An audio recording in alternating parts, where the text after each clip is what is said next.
Hello students, welcome back to the online class. This is the third part of the chapter, human reproduction. In this part, we are going to cover oogenesis, structure of egg, menstrual cycle, and lastly fertilization. Okay, so let's start. First of all, oogenesis. The process of producing egg or ovum in the body of female is called as oogenesis. Okay जैसे कि आपने spermatogenesis का process देखा था कि mail की body में sperm के फॉर्मेशन को हम क्या कहते हैं, oogenesis स्पर्मेटोजेनेसिस का प्रोसेस कहते हैं. वैसे ही फीमेल की बॉडी में एग या ओवम के डेवलपमेंट को हम क्या कहते हैं, या फॉर्मेशन को हम क्या कहते हैं, oogenesis कहते हैं. Okay, it is a discontinuous process because it begins at the stage of when the foetus is inside the mother's uterus. जब फीटस मदर की यूट्रस में होता है और अगर वो फीमेल होता है तो oogenesis का प्रोसेस उसी समय से शुरू हो जाता है. एंड जैसे ही फीटस बाहर आ जाता है मदर की यूट्रस से तो प्रोसेस जो होता है वो कुछ देर के लिए स्टॉप हो जाता है and again started from the puberty period से ये फिर से स्टार्ट हो जाता है. That is why it is called as discontinuous process. इसीलिए हम इसे क्या कहते हैं, डिसकंटिन्यूस प्रोसेस कहते हैं. ठीक है, तो मदर की यूट्रस में जो स्टार्टिंग होती है oogenesis के प्रोसेस की वो फर्स्ट मंथ से स्टार्ट हो जाती है. जब फीटस मदर के यूट्रस में होता है, वोम में होता है, तो फर्स्ट मंथ में फीटस की ओवरी में round about 1700 primary follicle sales जो होते हैं वो प्रेजेंट होते हैं. ठीक है, तो जो फीमेल फीटस है मदर की यूट्रस में तो उसके ओवरी में क्या होता है, round about 1700 primary follicles present होते हैं at first month. Second month में क्या होता है, ये 1700 प्राइमरी फॉलिकल्स जो होते हैं वो मल्टीप्लाई करके 6 lakhs हो जाते हैं. ठीक है, तो फर्स्ट मंथ में 1700 से स्टार्ट होता है. सो फर्स्ट मंथ में क्या होता है, 1700 फॉलिकल सेल्स होते हैं. सेकेंड मंथ में ये हो जाते हैं 6 lakhs.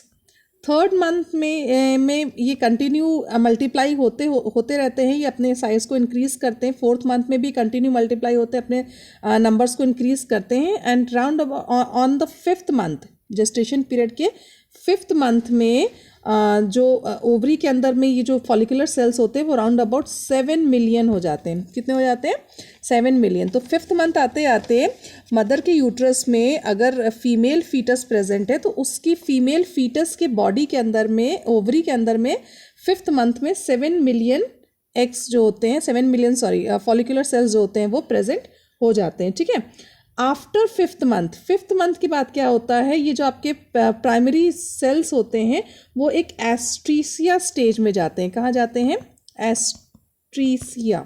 ठीक है ना, किस में जाते हैं, एस्ट्रीसिया स्टेज में जाते हैं. एस्ट्रीसिया स्टेज मतलब होता है कि ये 7 मिलियन जो फॉलिकुलर सेल्स हैं वो क्या हो जाते हैं, वो रिड्यूस होने लगते हैं नंबर्स में. ठीक है ना, तो जो फिफ्थ मंथ के बाद में जैसे 6 मंथ में फीटस एंटर करती है तो क्या होता है, उसके 7 मिलियन एग्स जो होते हैं वो एस्ट्रीशिया पीरियड में जाने लगते हैं, यानी श्रिंक करने लगते हैं. एस्ट्रीशिया मतलब होता है श्रिंक करना. ठीक है, तो एग क्या होने लगते हैं, वो श्रिंक करने लगते हैं. ठीक है, और श्रिंक करते करते ही क्या हो जाते हैं, साइज में डिक्रीज होने लगते हैं. जैसे ही बर्थ होता है फिफ्थ मंथ के बाद में 6, 7, 8, 9 तक वो क्या करते हैं, रेगुलरली एस्ट्रीशिया पीरियड में रहते हैं, श्रिंक होते रहते हैं और अपने साइज, अपने नंबर्स को वो डिक्रीज करते रहते हैं. तो जैसे ही बर्थ यानी 9 मंथ के बाद में जैसे ही फीटस बर्थ लेती है, at the time of birth के समय में क्या होता है, जो एग्स होते हैं वो 7 मिलियन से कहाँ पहुँच जाते हैं, 2 मिलियन में पहुँच जाते हैं.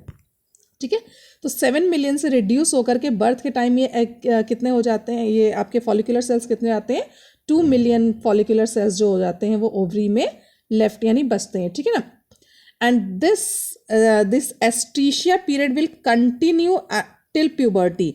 एस्ट्रीशिया क्या होता है, 2 मिलियन जो एग फॉलिकुलर सेल्स होते हैं वो कंटिन्यू रहते हैं एस्ट्रीशिया पीरियड में, यानी श्रिंक करते रहते हैं, कम होते रहते हैं, रिड्यूस होते रहते हैं till the time of puberty तक में. जब तक फीमेल जो होती है वो अपने प्यूबर्टी पीरियड में नहीं पहुंचती है, at that time it will continue, जो एस्ट्रीशिया पीरियड होता है वो कंटिन्यू होता है और नंबर्स जो फॉलिकुलर सेल्स के होते हैं वो कीप ऑन रिड्यूसिंग जो होते हैं वो रिड्यूस होते रहते हैं.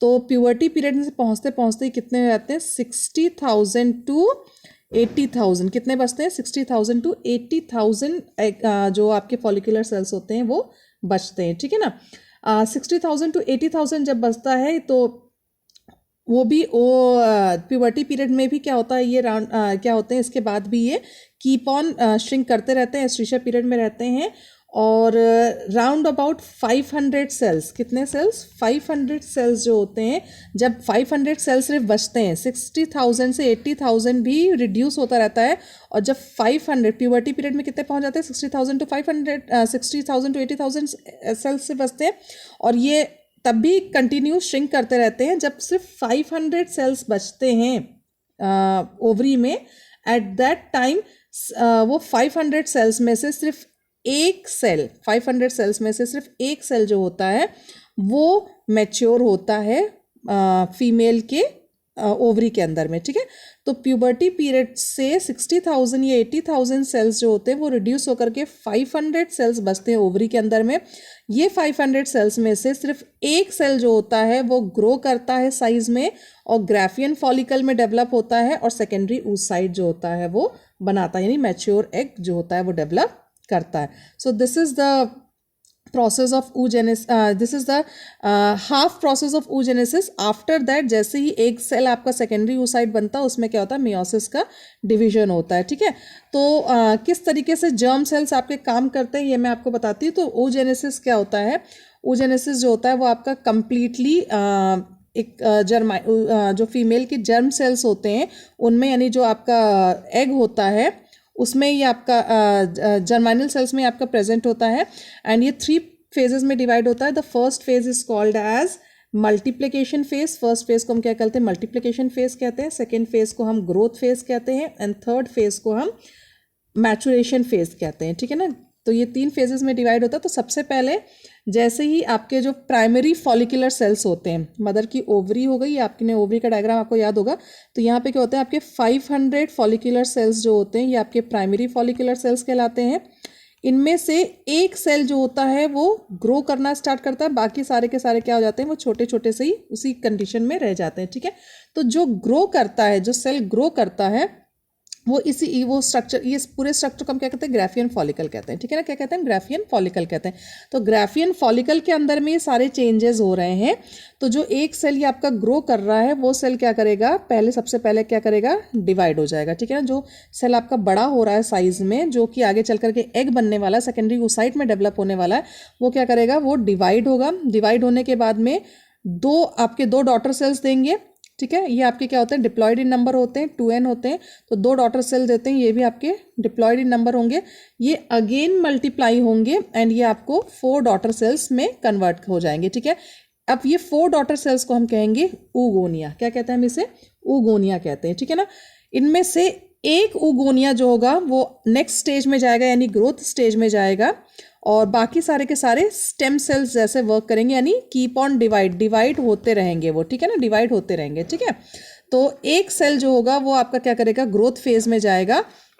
ग्रोथ फेज में जाने के बाद में क्या होता है, ये अपने साइज को क्या करेगा, इंक्रीज करेगा। अपने साइज को क्या करेगा, वो इंक्रीज करेगा। इंक्रीज कैसे करेगा, इसमें क्या होता है, oogonia का साइज जो इंक्रीज होता है उसमें 200 टाइम्स ज़्यादा यॉल्क का डिपोजिशन स्टार्ट हो जाता है, ठीक है ना। इस ग्रोथ फेज को हम यॉल्क डिपोजिशन स्टेज भी कहते हैं, या फिर वाइटोजेनेसिस स्टेज भी कहते हैं। इसे हम क्या कहते हैं, वाइटोजेनेसिस स्टेज भी कहते हैं। इसमें क्या होता है, सेल oogonia में बहुत ज़्यादा अमाउंट में यॉल्क का डिपोजिशन होने लगता है। यॉल्क यानी जितने भी न्यूट्रिएंट्स होते हैं, प्रोटीन्स होती हैं, वो सारी के सारी क्या हो जाती हैं, डिपॉजिट होकर के उसके साइज़ को, oogonia के साइज़ को क्या करते हैं, इंक्रीज़ कर देते हैं, बढ़ा देते हैं, ठीक है।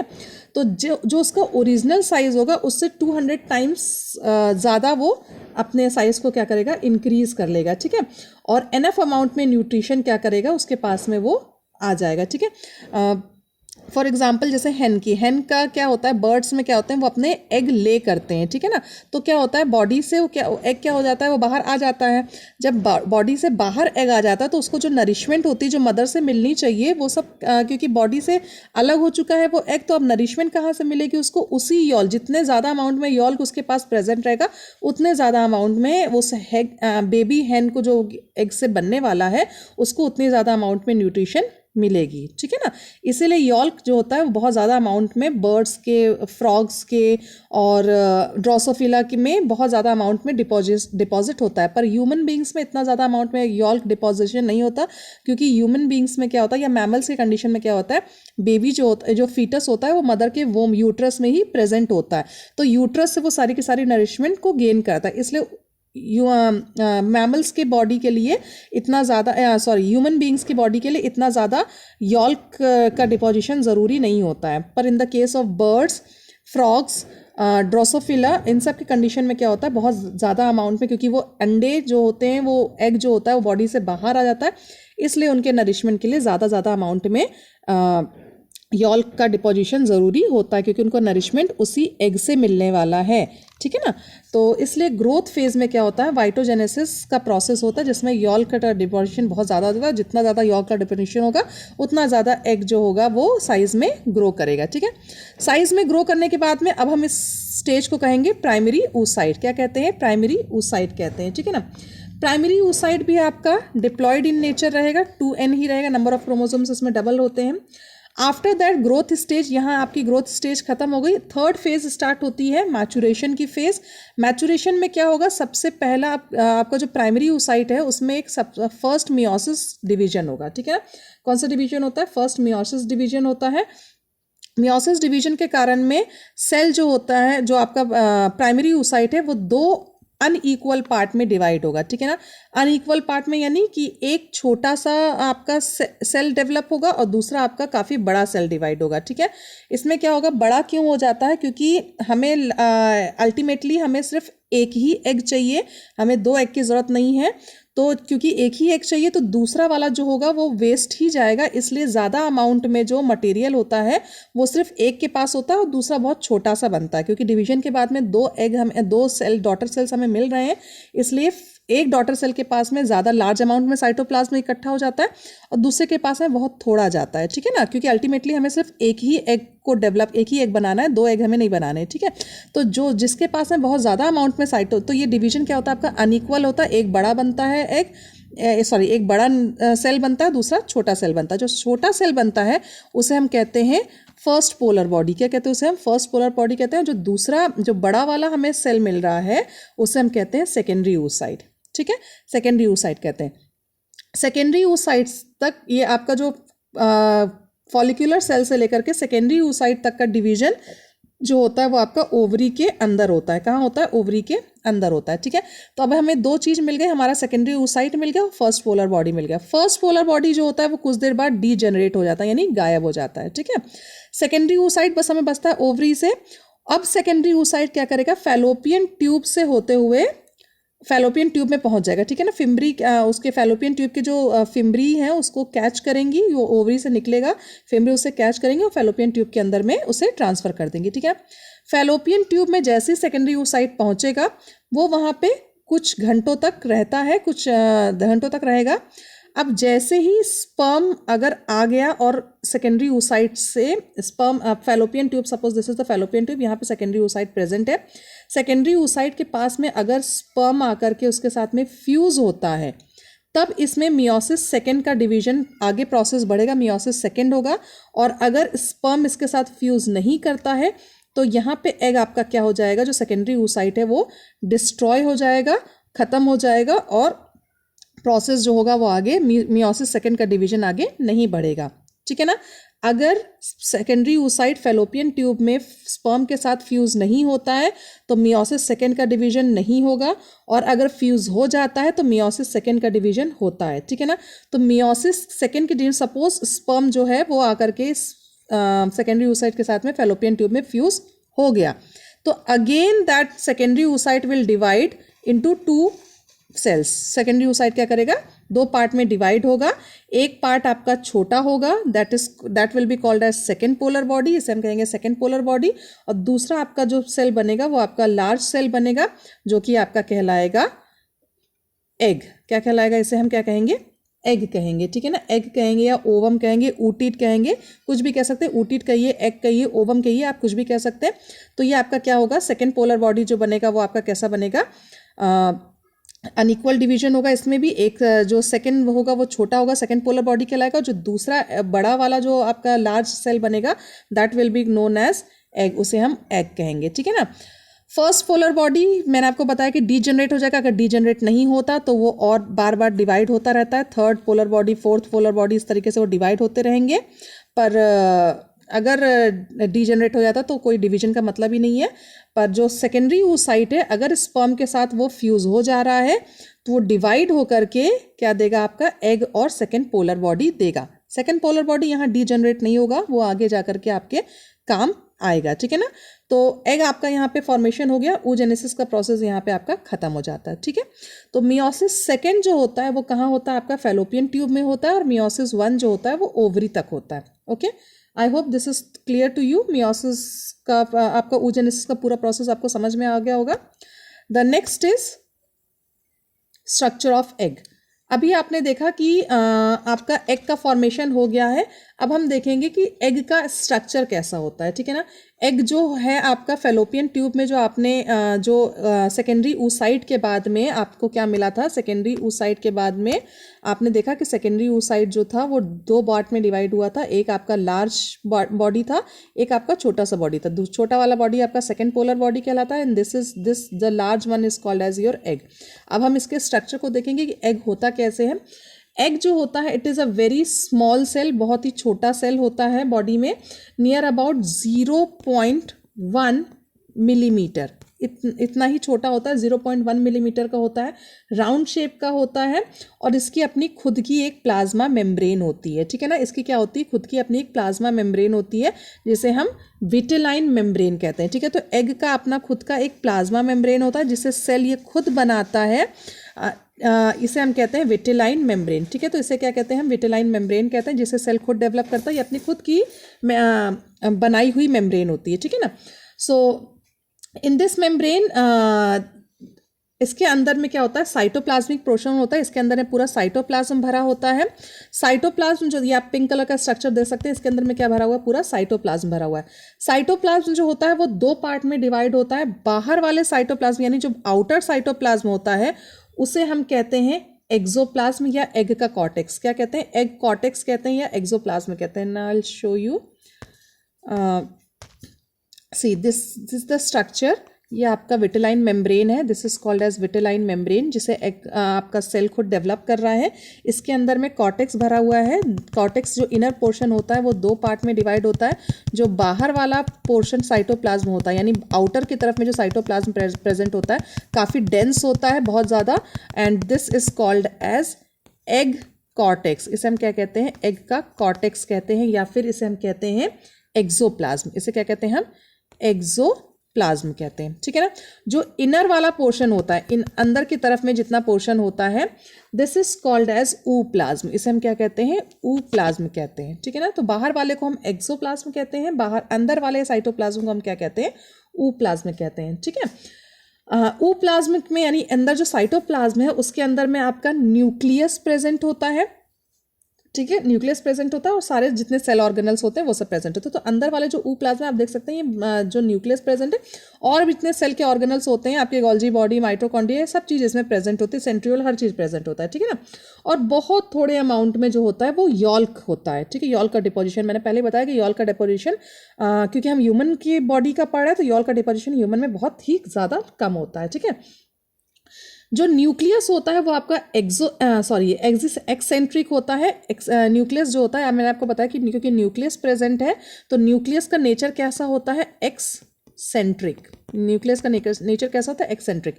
एक्सेंट्रिक मतलब होता है जो सेंटर पे ना हो, ठीक है ना। तो न्यूक्लियस जो होता है वो एग में कभी सेंटर में नहीं प्रेजेंट होता, वो हमेशा एक कॉर्नर में प्रेजेंट होता है।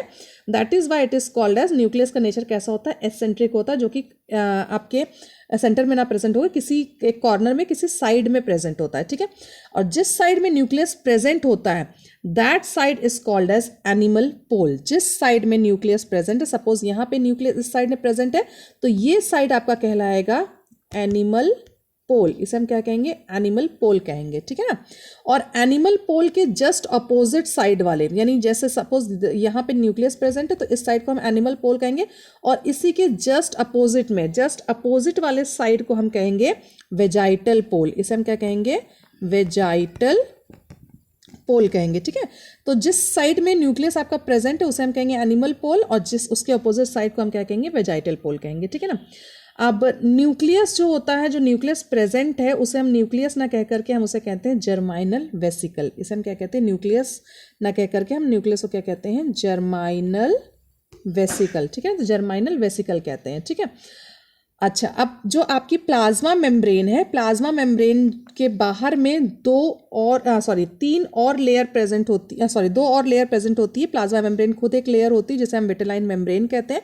इसके बाहर जो होती है वो दो और लेयर प्रेजेंट होती है। जस्ट विटेलाइन मेम्ब्रेन यानी प्लाज्मा मेम्ब्रेन के जस्ट बाहर वाली लेयर को, जस्ट उसके जो बाद वाली लेयर होती है उसे हम कहते हैं जोना पेल्यूसिडा, क्या कहते हैं उसे हम, जोना पेल्यूसिडा। तो इस विटेलाइन मेम्ब्रेन के बाहर एक और लेयर प्रेजेंट होती है जिसे हम कहते हैं जोना पेल्यूसिडा, ठीक है, जोना पेल्यूसिडा कहते हैं। ये आपकी सेकेंडरी लेयर होती है। प्राइमरी जो सबसे पहली लेयर होती है उसे हम विटेलाइन मेम्ब्रेन कहते हैं, जो उसके बाद वाली सेकेंडरी लेयर होती है उसे हम जोना पेल्यूसिडा कहते हैं। ये आपकी जो फॉलिकुलर सेल्स हैं वो फॉलिकुलर सेल्स जो होते हैं वो कुछ जेली टाइप का लिक्विड सीक्रीट करते हैं, जिसके कारण में ये आपका जोना पेल्यूसिडा लेयर जो होती है वो फॉर्म होती है, ठीक है। तो ये आपकी जेली इसका जो नेचर होता है वो जेली टाइप का होता है, और इसे फॉलिकुलर सेल्स जो होते हैं वो सीक्रीट करते हैं, ठीक है।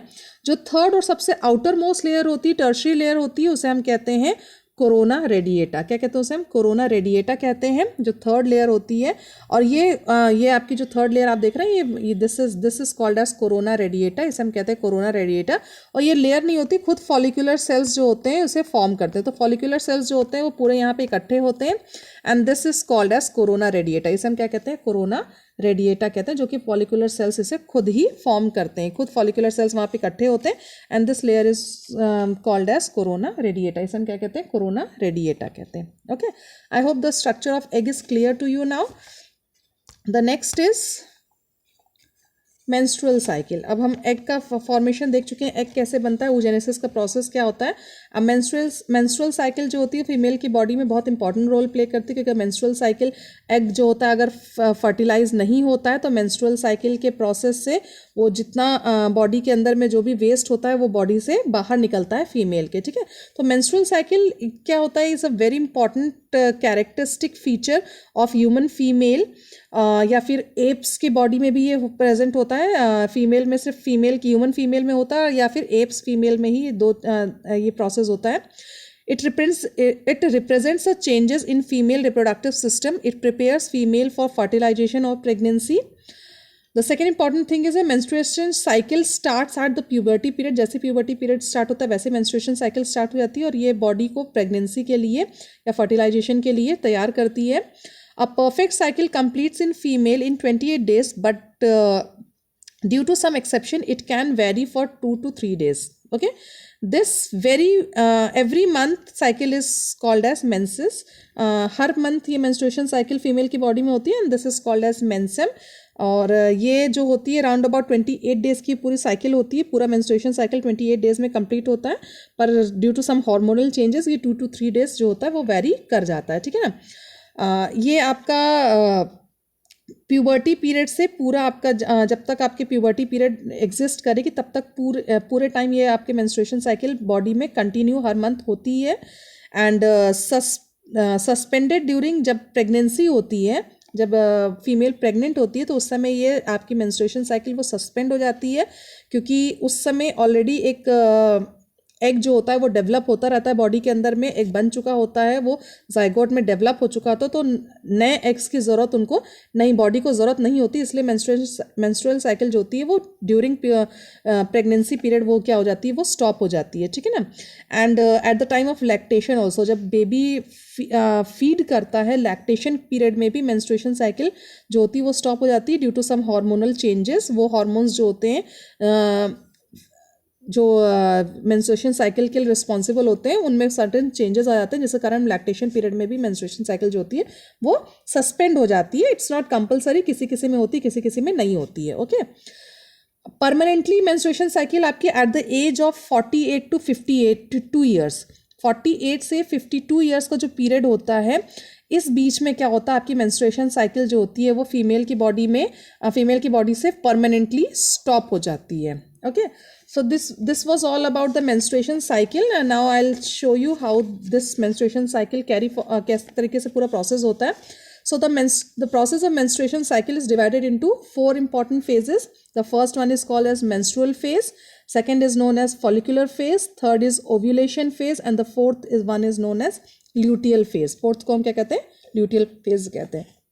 इन सब में certain changes होते हैं बॉडी में. तो सबसे पहला फेज होता है मेंस्ट्रुअल फेज.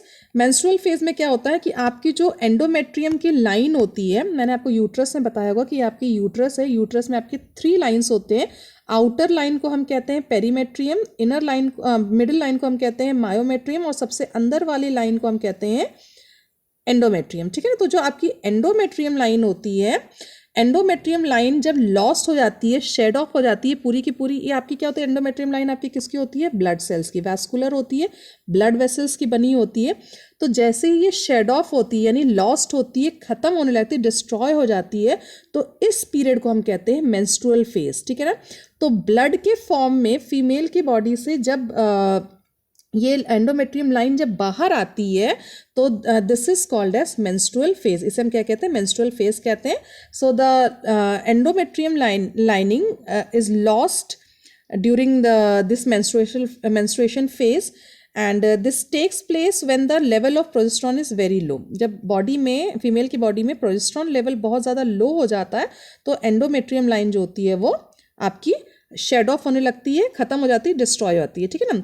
एक्चुअली क्या होता है, प्रोजेस्ट्रॉन जो होता है, आपको याद होगा जब मैंने ओवरी का स्ट्रक्चर आपको बताया था, तो मैंने बताया था कि प्रोजेस्ट्रॉन हार्मोन जो होता है वो सीक्रीट होता है कॉर्पस ल्यूटियम से. ठीक है, तो वो क्या करता है, वो यूट्रस में एंडोमेट्रियम लाइन को डेवलप करता है, बनाता है, उसको स्ट्रांग बनाता है और उसको काफ़ी थिक, काफ़ी मोटा बना देता है. ठीक है ना. पर अगर जैसे ही जो आपका सेकेंडरी oocyte है, जो एग है, वो स्पर्म के साथ में फ्यूज़ नहीं होता, तो एंडोमेट्रियम लाइन का कोई काम नहीं होता है. प्रोजेस्ट्रॉन हार्मोन का जो सीक्रेशन होता है वो कम होना स्टार्ट हो जाता है, क्योंकि कॉर्पस ल्यूटियम जो होता है वो कॉर्पस एल्बाइनो में चेंज हो जाता है, क्योंकि भाई स्पर्म जो है वो आपका फ्यूज़ नहीं हुआ एग के साथ में, तो कॉर्पस ल्यूटियम जो डेवलप हुआ था वो किस में चेंज हो जाता है, कॉर्पस एल्बाइनो में चेंज हो जाता है. और जो प्रोजेस्ट्रॉन हार्मोन का सीक्रेशन हो रहा था वो क्या होता है, वो स्टॉप हो जाता है. ठीक है, तो जैसे ही प्रोजेस्ट्रॉन हार्मोन का सीक्रेशन स्टॉप होता है तो एंडोमेट्रियम लाइन क्या हो जाती है, वो आपकी पूरी पूरी शेड ऑफ हो जाती है, पूरी बाहर आ जाती है ब्लड के फॉर्म में. ठीक है, so this phase is called as menstrual phase. इसे हम क्या कहते हैं, मेंस्ट्रुअल फेज कहते हैं. ठीक है. After that again second phase आता है आपका फॉलिकुलर फेज. फॉलिकुलर फेज में क्या होता है, अब क्या होता है, पूरी तरीके से ये सब चीज़ खत्म हो गया. अब ओवरी के अंदर में फिर से नए फॉलिकुलर सेल्स जो होते हैं वो डेवलप होते हैं. ठीक है, क्या होता है, जो प्रोजेस्ट्रॉन लेवल जो है वो बहुत ज़्यादा क्योंकि लो चला गया था, तो क्या करता है, प्रोजेस्ट्रॉन लेवल जो होता है वो पिट्यूटरी ग्लैंड जो होती है आपको, तो उसको क्या, क्योंकि ये लेवल इसका डाउन हो गया तो पिट्यूटरी ग्लैंड को एक मैसेज पहुंचाता है कि आप FSH हार्मोन का सीक्रेशन जो है वो स्टार्ट कर दीजिए, यानी फॉलिकुलर स्टिमुलेटिंग का सीक्रेशन आप स्टार्ट कर दीजिए.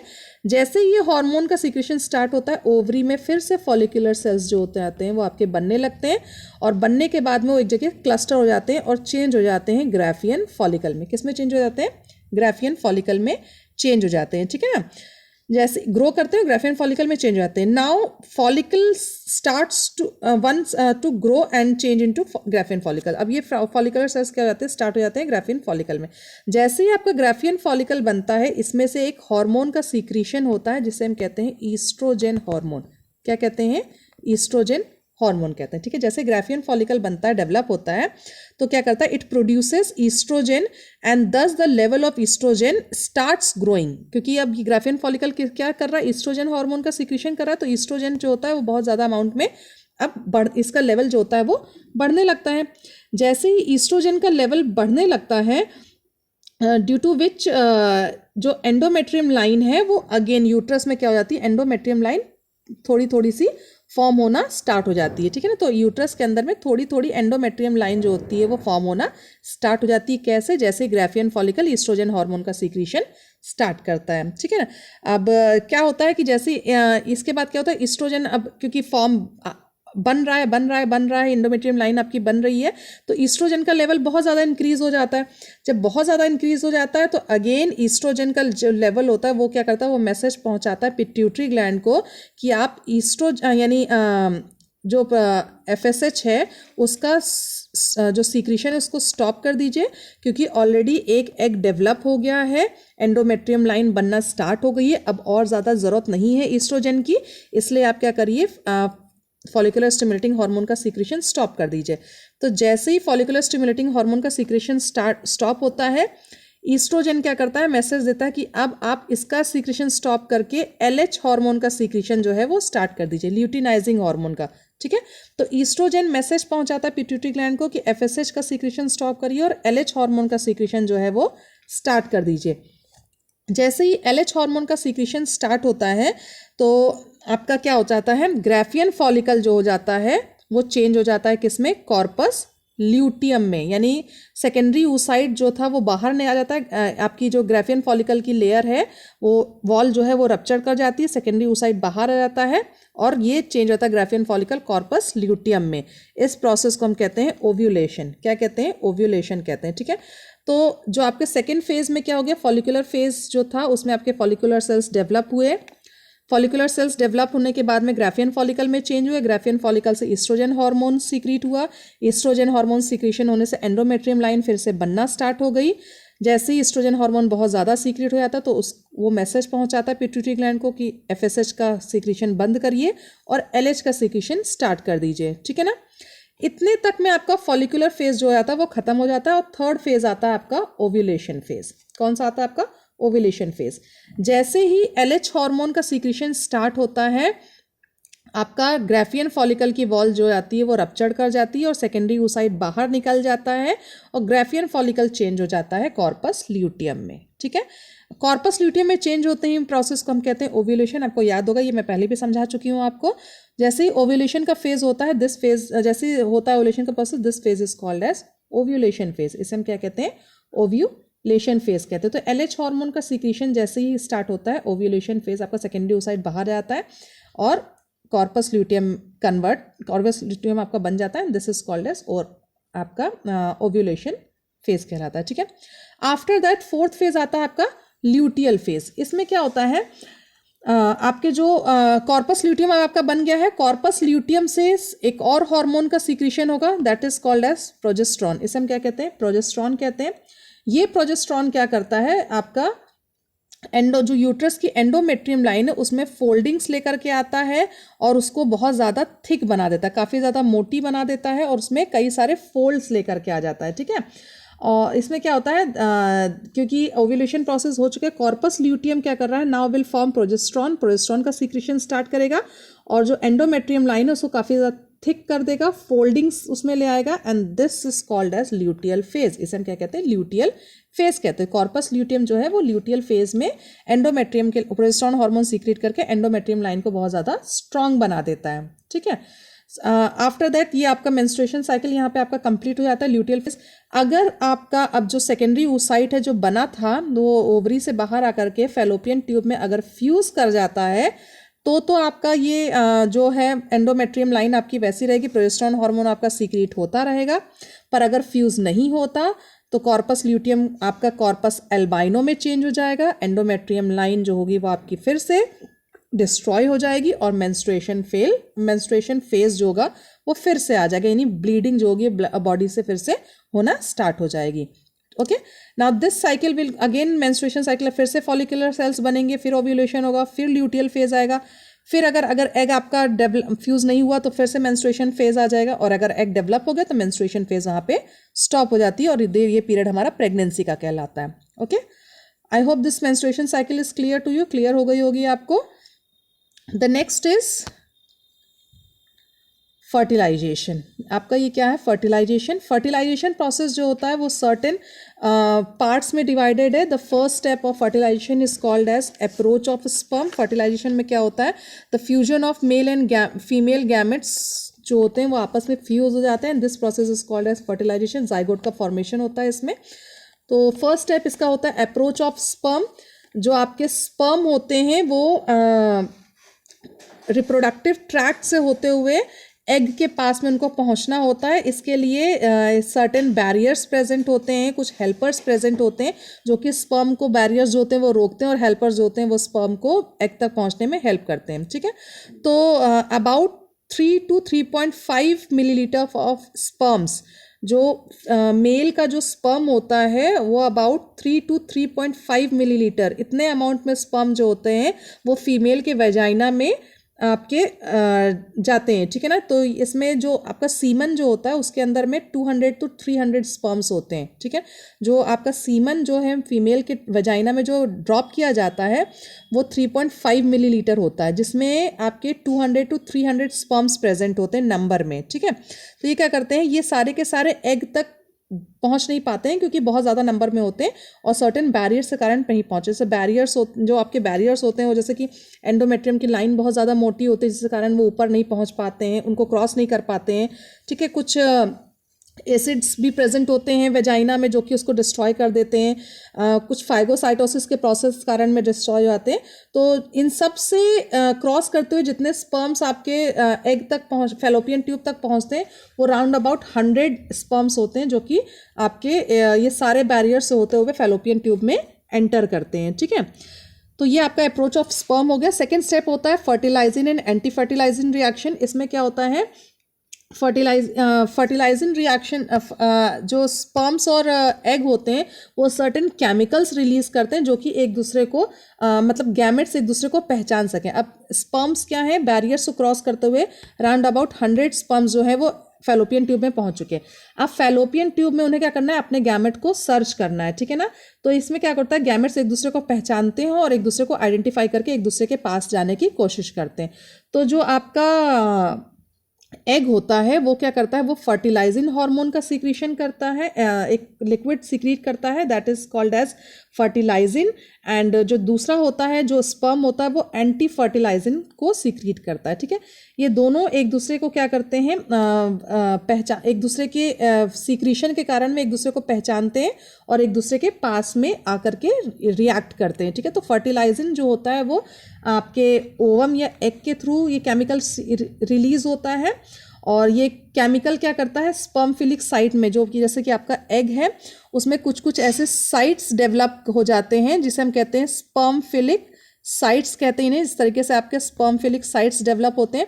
यहाँ पे क्या होता है, आपके स्पर्म्स जो होते हैं वो आकर के अटैच हो जाते हैं। तो एक साइड में round about 2 to 3 sperms he release होते हैं। तो 100 में से अगर पूरे एग की हम बात करें तो नियर अबाउट 15 स्पर्म्स जो होंगे वो आकर के इस एग के साथ में उसके साइट में आकर के अटैच करेंगे, जिसे हम कहते हैं स्पर्म फिलिक साइट कह रहे हैं। तो इसमें क्या होता है, स्पर्म्स आपके यहीं पे सिर्फ 15 नियर अबाउट 100 से 15 स्पर्म्स ही सिर्फ आकर के यहाँ पे अटैच्ड होते हैं और बाकी सारे स्पर्म्स क्या हो जाते हैं, वो डिस्ट्रॉय हो जाते हैं, डीजनरेट हो जाते हैं क्योंकि वो वहाँ पे अटैच नहीं हो पाते। ठीक है, तो इन फर्टिलाइजिंग सीक्रेशन, क्योंकि एग आपका फर्टिलाइजिंग हार्मोन केमिकल का सीक्रेशन कर रहा है जिसके कारण में ये साइट डेवलप होती है और ये साइट में सिर्फ 2 या 3 स्पर्म्स जो होते हैं वही सिर्फ आकर के अटैच हो सकते हैं। ठीक है, आफ्टर दिस अटैचमेंट, इस अटैचमेंट के बाद क्या होता है, रिलीज ऑफ, थर्ड स्टेप होता है रिलीज ऑफ स्पर्म लिसेंस। ठीक है, अब क्या होता है, अब स्पर्म्स क्या करते हैं, एक लिक्विड सीक्रेट करते हैं, एक एंजाइम सीक्रेट करते हैं जिसका नाम है स्पर्म लाइसेंस। ये स्पर्म लाइसेंस जो होता है वो 3 एंजाइम से मिलकर के बनता है। पहला एंजाइम होता है corona penetrating enzyme, corona penetrating enzyme होता है। दूसरा एंजाइम होता है हाइलोरॉनिडेज और थर्ड होता है आपका एक्रोसिन। पहला होता है कोरोना पेनिट्रेटिंग एंजाइम, दूसरा होता है हाइलोरॉनिडेज और थर्ड होता है आपका एक्रोसिन। ये तीनों एंजाइम मिलकर के स्पर्म लाइसेंस बनाते हैं।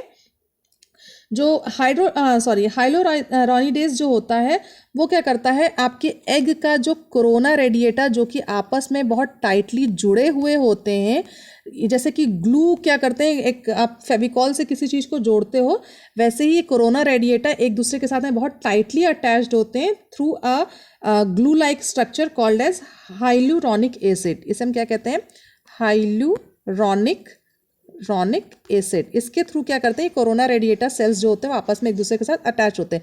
इनको लूज यानी इनके बीच की जो ग्लू होती है, इनके बीच के जो बॉन्ड होते हैं, उनको क्या करते हैं, वो उनको डिस्ट्रॉय करने के, उनको हटाने के लिए हम हाइलोरोनिडेस एंजाइम का यूज़ करते हैं, जिसके कारण ये लूज हो जाते हैं सेल्स। और जो आपके कोरोना पेनिट्रेटिंग एंजाइम होते हैं वो क्या करते हैं, उस सेल्स को आपके डीजनरेट करते हैं, यानी डाइजेस्ट करते हैं, ठीक है ना, हटाते हैं उनको, डाइजेस्ट करते हैं, ख़त्म कर देते हैं, ठीक है। तो जिस साइट में आपका ये आकर के स्पर्म जो है वो आपका पेनिट्रेट कर रहा है एंटी फर्टिलाइजिंग के कारण में, जहाँ जहाँ पे आपका स्पर्म प्रेजेंट होगा वहाँ वहाँ पे क्या करेगा, इन लेयर्स को क्या करेगा, वो हटाएगा, गलाएगा, डिस्ट्रॉय करेगा, ठीक है ना। जहाँ जहाँ पे सिर्फ स्पर्म होंगे सिर्फ उतनी ही लेयर वो आपकी डिस्ट्रॉय करेगा, बाकी लेयर को वो टच नहीं कर पाएगा, ठीक है ना। डिस्ट्रॉय करेगा, हटाएगा और अंदर की तरफ में एंटर करने की कोशिश करेगा, यानी इसके जो विटिलाइन मेम्ब्रेन है, अंदर वाली मेम्ब्रेन है, उसके पास पहुंचने की कोशिश करेगा, ठीक है। जैसे होता है ना कि आपके पास बहुत सारे बैरियर्स आते हैं, उनको आपको सारे पत्थरों को हटाना रहता है, फिर आपको आगे पहुंचना होता है। वैसे ही क्या करते हैं, आपके इस कोरोना रेडिएटा की लाइन को हटाते हैं पहले, फिर उसको लूज करते हैं, फिर कोरोना पेनिट्रेटिंग एंजाइम जो होता है उसको डाइजेस्ट करता है, जो स्पर्म लाइसेंस उसको डाइजेस्ट करने की कोशिश करता है। जो थर्ड है आपका एक्रोसिन, वो क्या करता है, जो एग की जो सबसे इनर वाली जो सेकेंड लेयर होती है जोना पेल्यूसिडा, विटिलाइन मेम्ब्रेन के बाहर एक और लेयर होती है ना, जोना पेल्यूसिडा को डाइजेस्ट करता है, उसको गायब करता है और कहाँ पहुँच जाता है आपका विटिलाइन मेम्ब्रेन तक आपका पहुंच जाता है, ठीक है। तो ये जैसे स्पर्म है, इसने क्या किया, थर्ड लेयर को जो बाहर वाली कोरोना रेडिएटा है उसको गायब किया, जोना पेल्यूसिडा को गायब किया और अंदर की तरफ में आकर के पहुंच गया, ठीक है। बाकी जो जहाँ जहाँ पे स्पर्म नहीं अटैच्ड है वहाँ वहाँ की लेयर जो होगी वो गायब नहीं होगी। गायब इन द सेंस पूरी गायब नहीं होती है, सिर्फ उस जगह से वो क्या करता है, उसको हटाते हुए, वो बैरियर्स को हटाते हुए वहाँ से अंदर की तरफ में एंटर कर जाता है सिर्फ, ठीक है। वो लेयर वापस वैसे ही वहाँ पे आ जाती है, ठीक है। तो अब स्पर्म कहाँ पहुँच गया, आपका विटिलाइन मेम्ब्रेन के पास में पहुँच गया, ठीक है ना। तो स्पर्म लाइसेंस क्या करते हैं, जो कि आपका स्पर्म है, स्पर्म में आपके एक्रोजोम होते हैं, एक्रोजोम इस स्पर्म लाइसेंस को सीक्रीट करते हैं। आपको याद होगा मैंने एक्रोजोम का बताया था कि स्पर्म लाइसेंस सीक्रीट करते हैं। ह्यूमन स्पर्म का जब मैंने स्ट्रक्चर बताया था, यहाँ पे एक्रोजोम होता है, फिर न्यूक्लियस होता है। तो एक्रोजोम क्या करते हैं, स्पर्म लाइसेंस का सीक्रीशन करते हैं और स्पर्म लाइसेंस इन 3 एंजाइम से मिलकर के बना होता है। ये तीनों एंजाइम जो हो जाते हैं वो कोरोना रेडिएटा की लेयर को हटाते हैं, स्पर्म और अंदर घुसता है, जोना पेल्यूसिडा के पास पहुंचता है, जोना पेल्यूसिडा के पास में एक्रोसिन एंजाइम जो होता है वो फिर से जोना पेल्यूसिडा की लेयर को हटाता है और वो विटिलाइन मेम्ब्रेन तक पहुंच जाता है, ठीक है। आफ्टर दैट जैसे विटिलाइन मेम्ब्रेन के पास पहुंचता है, फॉर्मेशन ऑफ रिसेप्शन कोन, एक रिसेप्शन कोन डेवलप होता है। Now I will show you क्या होता है एक रिसेप्शन कोन। अब क्या हो गया, जो स्पर्म है वो आपका विटिलाइन मेम्ब्रेन के पास में पहुंच गया, ठीक है ना। तो अब यहाँ पे क्या होगा, एक रिसेप्शन कोन का, जिस जगह पे वो स्पर्म जो है वो टच कर रहा है विटिलाइन मेम्ब्रेन को, उस जगह क्या होगा, एक रिसेप्शन कोन डेवलप होगा, यानी उसको रिसीव करने के लिए एक वहाँ पे क्या होता है, कोन डेवलप होता है, ठीक है। तो at the place where sperm has destroy the wall of egg, जहाँ पे स्पर्म ने एग की वॉल को, सपोज जहाँ जितने स्पर्म्स ने एग की वॉल को जहाँ से डिस्ट्रॉय किया होगा, वहाँ पे क्या होगा, रिसेप्शन कोन का डेवलपमेंट होगा। वहाँ पे क्या होगा, रिसेप्शन कोन जो होगा वहाँ पे आपका डेवलप हो जाएगा, ठीक है। रिसेप्शन कोन जो होता है वो क्या, आपका एनिमल पोल, जिस जगह पे एनिमल पोल होगा वहाँ पे आपका रिसेप्शन कोन, सपोज न्यूक्लियस जहाँ प्रेजेंट था, जहाँ पे एनिमल पोल होगा वहाँ पे आपका रिसेप्शन कोन जो होगा वो ज़्यादा अच्छा बनेगा और वहीं से आपका स्पर्म जो होगा वो एंटर करेगा। बाकी जो रिसेप्शन कोन्स होंगे वो आपके एंटर करने नहीं देंगे, ठीक है ना, वो आपके क्या करेंगे, एंटर करने स्पर्म को नहीं देंगे। तो जो स्पर्म एनिमल पोल के पास में आकर के अपने आप को बाइंड किया होगा, वहाँ पे क्या होगा, एक रिसेप्शन कोन बनेगा। वहाँ वाला स्पर्म क्या होगा, अब बॉडी के अंदर एंटर करने के लिए रेडी होगा, ठीक है। तो आपने ये देखा था कि स्पर्म जैसे ही विटिलाइन मेम्ब्रेन के पास में पहुंचता है, विटिलाइन मेम्ब्रेन, ये आपके स्पर्म्स आपके विटिलाइन मेम्ब्रेन के पास पहुंच गए। अब यहाँ पे जिस जगह पे एनिमल पोल, न्यूक्लियस जहाँ पे प्रेजेंट होगा वहीं पे एनिमल पोल होता है, तो जहाँ पे एनिमल पोल होगा वहाँ पे एक रिसेप्शन कोन डेवलप होगा। ये रिसेप्शन कोन क्या करेगा, आपके स्पर्म को एंट्री देगा, ठीक है। बाकी जगह से आपके स्पर्म एंट्री नहीं कर पाएंगे, वो स्पर्म वैसे ही बाहर रह जाएंगे, एंट्री नहीं कर पाएंगे, क्योंकि जहाँ पे एनिमल पोल होगा स्पर्म उसी जगह से एंट्री करेगा। तो जहाँ पे एनिमल पोल होगा वहाँ पे आपका जो फर्टिलाइजेशन कोन डेवलप हुआ, जो रिसेप्शन कोन डेवलप हुआ, वो क्या करेगा, स्पर्म को रिसीव करेगा, ठीक है। तो फॉर्मेशन ऑफ रिसेप्शन कोन जो होगा वो क्या करेगा, स्पर्म को रिसीव करने में हेल्प करेगा, ठीक है। Next is starting of meiosis 2। अब जैसे ही रिसेप्शन कोन डेवलप होगा, स्पर्म ने विटिलाइन मेम्ब्रेन को टच किया, आपका मियोसिस 2 का फेज जो होगा वो स्टार्ट हो जाएगा। मियोसिस 2 का फेज मैंने आपको ध्यान होगा कि oogenesis में बताया था कि जैसे ही स्पर्म और एग आपस में फ्यूज होते हैं, मियोसिस 2 जो होता है वो स्टार्ट हो जाता है। मियोसिस 2 में क्या होगा, अब ये जो है आपका सेकेंडरी oocyte है वो 2 पार्ट में डिवाइड हो जाएगा। रिसेप्शन कोन डेवलप हो गया, स्पर्म ने टच कर लिया उसको, अब एक छोटा सा सेकेंड पोलर बॉडी बनेगा और एक बड़ा एग बनेगा। यहाँ पे बड़े वाले एग के साथ में क्या होगा, आपका स्पर्म अटैच्ड होगा, और जो सेकेंड पोलर बॉडी है वो भी क्या करेगा, वो आपके एग के साथ में अटैच्ड हो जाएगा, ठीक है। वो एग के साथ में अटैच आपके रहेगा ही रहेगा, ठीक है। So this is called as formation, आपका मियोसिस 2 प्रोसेस भी होगा, स्टार्टिंग ऑफ मियोसिस 2 हो गया। अब इसके बाद क्या होगा, the next is formation of fertilisation membrane. अब क्या होगा, आपका एग जो है वो थर्ड प्रोसेस स्टार्ट होगा, सॉरी नेक्स्ट प्रोसेस स्टार्ट होगा, फॉर्मेशन ऑफ फर्टिलाइजेशन मेम्ब्रेन, ठीक है। तो जैसे ही आपका एग आपका बन गया, स्पर्म जो है वो आकर के यहाँ पे क्या हो गया, टच कर गया, तो अब क्या होगा, फर्टिलाइजेशन मेम्ब्रेन बनेगा। यहाँ से फर्टिलाइजेशन कोन बना हुआ था, इस कोन, इसमें क्या होगा, जो आपका अंदर जो कॉर्टेक्स रीजन था जिसे हम एक्सोप्लाज्म कह रहे थे, बाहर वाला जो कि डेंस था, इसमें क्या है, इसमें छोटे छोटे से ग्रैनुअल्स प्रेजेंट होते हैं जिन्हें हम कहते हैं कॉर्टिकल ग्रैनुअल्स। इसे हम क्या कहते हैं, कॉर्टिकल ग्रैनुअल्स। इस एक्सोप्लाज्म में जो मैंने आपको बताया था कि एग के अंदर में क्या होते हैं, कॉर्टेक्स प्रेजेंट होता है, बाहर वाले कॉर्टेक्स को हम एक्सोप्लाज्म कहते हैं, इनर वाले को ऊप्लाज्म कहते हैं। तो जो एक्सोप्लाज्म का कॉर्टेक्स है इसके अंदर में ग्रैनुअल्स होते हैं, ठीक है ना।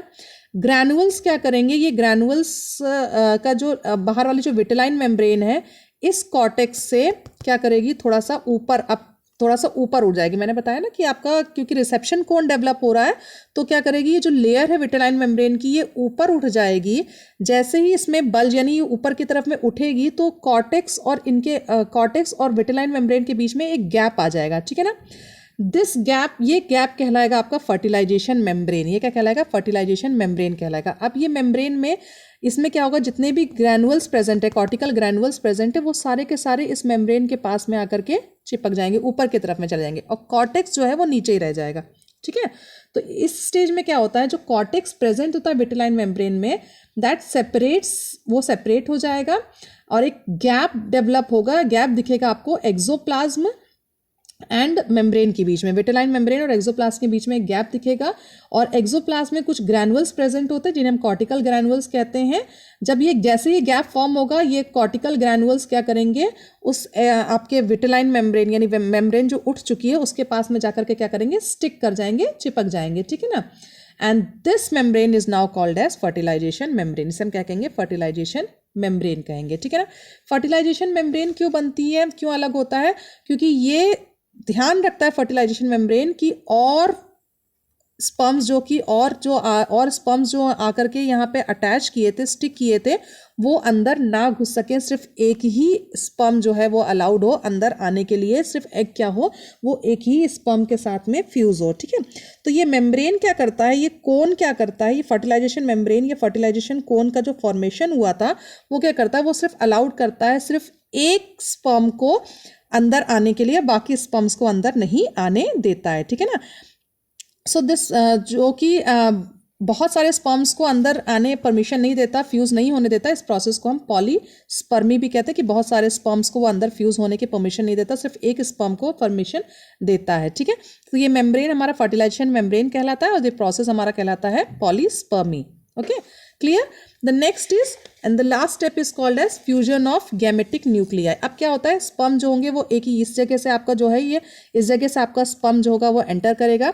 स्पर्म के अंदर का न्यूक्लियस, एग के अंदर का न्यूक्लियस आपस में क्या करेंगे, फ्यूज हो जाएंगे, दोनों मिल जाएंगे और मिलने के बाद में जो स्ट्रक्चर बनेगा वो हमारा कहलाएगा सिनकैरियोन। क्या कहलाएगा, सिनकैरियोन, ठीक है ना, इसे हम कहेंगे सिनकैरियोन। ये सिनकैरियोन डेवलप होगा जाइगोट में। किस में डेवलप होगा, जाइगोट में डेवलप हो जाएगा, ठीक है ना। इनका अपना इसके अंदर माइटोकॉन्ड्रिया प्रेजेंट है, सेंट्रियोल प्रेजेंट है, सारे के सारे जितने भी स्पर्म के अंदर में होंगे वो सारे के सारे यहाँ ट्रांसफर हो जाएंगे। इसका न्यूक्लियस और एग का न्यूक्लियस, स्पर्म का न्यूक्लियस, एग का न्यूक्लियस मिल करके स्ट्रक्चर जो डेवलप करेंगे वो सिनकैरियोन कहलाएगा। सिनकैरियोन डेवलप हो जाएगा आपका जाइगोट में एंड दस द फर्टिलाइजेशन जो हो गया वो पूरी तरीके से कंप्लीट हो चुका है।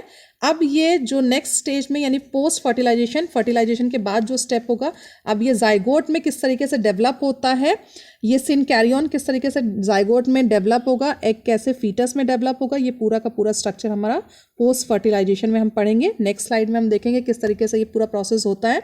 Till now this much. Next slide में हम पोस्ट फर्टिलाइजेशन का प्रोसेस क्या होता है वो देखेंगे। Okay, thank you, God bless you.